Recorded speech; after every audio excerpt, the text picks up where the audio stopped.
તો રાજ્યમાં ગરમીએ અસલી રૂપ બતાવ્યું છે। ભુજ 44.5 ડિગ્રી સાથે દેશનું સૌથી ગરમ શહેર રહ્યું છે। હજુ 5 દિવસ સુધી હીટવેવની હવામાન વિભાગ દ્વારા આગાહી કરવામાં આવી છે। 9 એપ્રિલ સુધી હીટવેવની આગાહી કરવામાં આવી છે। સૌરાષ્ટ્ર, કચ્છ, ઉત્તર ગુજરાતના જિલ્લામાં ગરમીની આગાહી કરવામાં આવી છે। આજે કચ્છ જિલ્લામાં ઓરેન્જ એલર્ટ જારી કરવામાં આવ્યું છે। રાજકોટ જિલ્લામાં યલો એલર્ટ આપવામાં આવ્યું છે। 6 એપ્રિલના રોજ કચ્છ અને રાજકોટ જિલ્લામાં ઓરેન્જ એલર્ટ આપવામાં આવ્યું છે।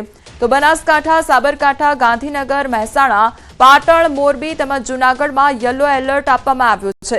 રાજસ્થાન, મધ્યપ્રદેશ, મહારાષ્ટ્રમાં 3 સિસ્ટમ સક્રિય થતા ગરમીનો પારો ઉંચકાયો છે।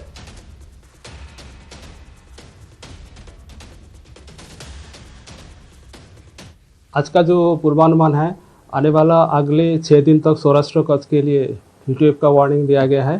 और जो गुजरात का उत्तरीय क्षेत्र है उसके लिए डे 3 से लेकर डे 6 तक हीटवेव का वार्निंग दिया गया है। इसका मतलब 4 अप्रैल से लेकर 9 अप्रैल सौराष्ट्र कच्छ के लिए है और 6 अप्रैल से लेकर आपका 9 अप्रैल तक गुजरात का उत्तरीय राज्य की जो डिस्ट्रिक्ट है उसमें हीटवेव का वार्निंग दिया गया है। सौराष्ट्र कच्छ में जो डिस्ट्रिक्ट आ रहा है इसमें कच्छ डिस्ट्रिक्ट आ रहा है ऑरेंज अलर्ट में डे 1 डे 2 एंड जो राजकोट का येलो वार्निंग दिया गया है।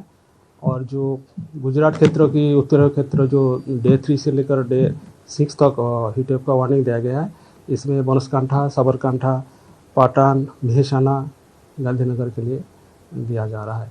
और जो हमारा तटीय क्षेत्र है सौराष्ट्र कच्छ और गुजरात क्षेत्र की तटीय क्षेत्र है, डे 1 से लेकर डे 6 तक हॉट एंड ह्यूमिड वेदर के लिए पूर्वानुमान है। और जो उच्चतम तापमान है गुजरात और जो सौराष्ट्र कच्छ क्षेत्र की जो एरिया है 40 से 43 डिग्री सेंटीग्रेड तक रहने का पूर्वानुमान है। કચ્છ જિલ્લામાં આકાશી અગનવર્ષા અને ભુજનું તાપમાન 44.5 ડિગ્રીએ પહોંચ્યું છે। આજે પણ રાજ્યનું સૌથી ગરમ સ્થળ ભુજ છે।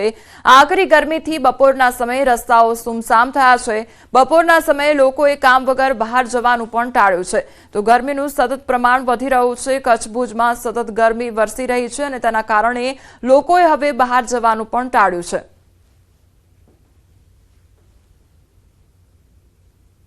કચ્છમાં આગ ઝરતી ગરમીથી લોકો છે તે ત્રાહિમામ પોકારી ઉઠ્યા છે। હવામાન વિભાગ દ્વારા હીટવેવની કચ્છમાં આગાહી આપવામાં આવી છે। 8 એપ્રિલ સુધી છે તે હીટવેવની આગાહી આપવામાં આવી છે। હવામાન વિભાગ દ્વારા તો 2 દિવસથી કચ્છની જો વાત કરવામાં આવે તો 3 ડિગ્રી જેટલો ઉછાળો છે તે કચ્છમાં જોવા મળી રહ્યો છે। જે રીતે આપ દ્રશ્યોમાં પણ જોઈ રહ્યા છો, રસ્તાઓ છે તે બપોરના સમયે સુમસાન છે તે ભાસી રહ્યા છે। જે કચ્છના જે ભુજના મુખ્ય રસ્તાઓ છે તે હાલ સુમસાન છે તે જોવા મળી રહ્યા છે। તો બીજી તરફ જો વાત કરવામાં આવે 3 ડિગ્રી જેટલો કચ્છમાં છે તે ગઈ 2 દિવસની તુલનામાં ઉછાળો છે તે આવ્યો છે।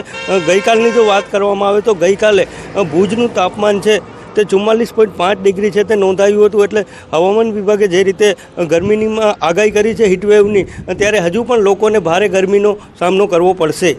મેહુલ સોલંકી, ન્યૂઝ 18 ગુજરાતી, કચ્છ।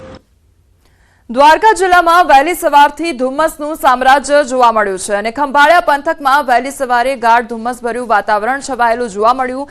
ધુમ્મસની ચાદર છવાતા વિઝિબિલિટી ઘટી વાહન ચાલકોને ભારે મુશ્કેલીનો સામનો કરવો પડ્યો છે।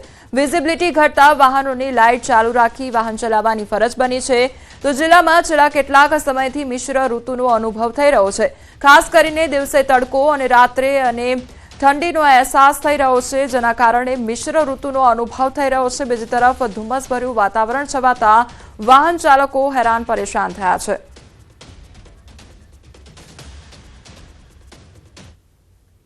નર્મદા ડેમને આજે 64 વર્ષ પૂર્ણ થયા અને 65મા વર્ષમાં પ્રવેશ કર્યો છે। સ્થાપના દિને ડેમ નિહાળવા પ્રવાસીઓની ભીડ ઉમટી પડી। તો 5 એપ્રિલ 1960ના રોજ પ્રથમ વડાપ્રધાન પંડિત નહેરુએ નર્મદા ડેમનું ખાતમુહૂર્ત કર્યું હતું। 17 મુખ્યમંત્રીઓ આ નર્મદા ડેમના તાજના સાક્ષી બન્યા। નર્મદા વિશ્વનો બીજા નંબરનો કોન્ક્રીટ ગ્રેવિટી ડેમ છે।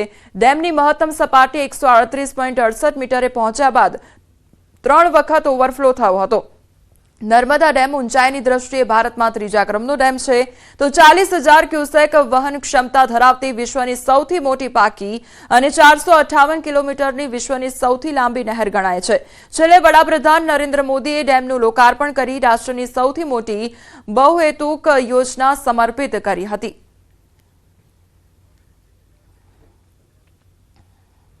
વડતાલ ટેમ્પલ બોર્ડના નવા ચેરમેન બનશે ડોક્ટર સંત વલ્લભ સ્વામી 13 એપ્રિલ બાદ ચેરમેન પદનો ચાર્જ લેશે ડોક્ટર સંત વલ્લભ સ્વામી તો કંડારીના સાધુ અગાઉ વડતાલ મંદિરમાં આસિસ્ટન્ટ કોઠારી અને ગત ટર્મમાં મંદિરના મુખ્ય કોઠારીની જવાબદારી નિભાવી ચૂક્યા છે સ્વામિનારાયણ સંપ્રદાયના સર્વોચ્ચ તીર્થધામ વડતાલ ટેમ્પલ બોર્ડની યોજાનારી ચૂંટણીમાં સંત વિભાગ તેમજ પાર્ષદ વિભાગ અને બ્રહ્મચારી વિભાગ તથા ગૃહસ્થ વિભાગના મળી કુલ 7 બેઠકો બિનહરીફ જાહેર થઈ ચૂકી છે જેમાં સંત વિભાગમાંથી ડોક્ટર સંત વલ્લભદાસજી સ્વામી બ્રહ્મચારી વિભાગમાંથી બ્રહ્મચારી હરિકૃષ્ણાનંદજી તેમજ પાર્ષદ વિભાગમાંથી પાર્ષદ વલ્લભ ભગત અને ગૃહસ્થ વિભાગમાંથી સંજય શાંતિલાલ પટેલ તેજસ બિપિનચંદ્ર પટેલ અલ્પિત પંકજભાઈ પટેલ તથા સંજય હીરાલાલ પટેલને બિનહરીફ જાહેર થયા છે।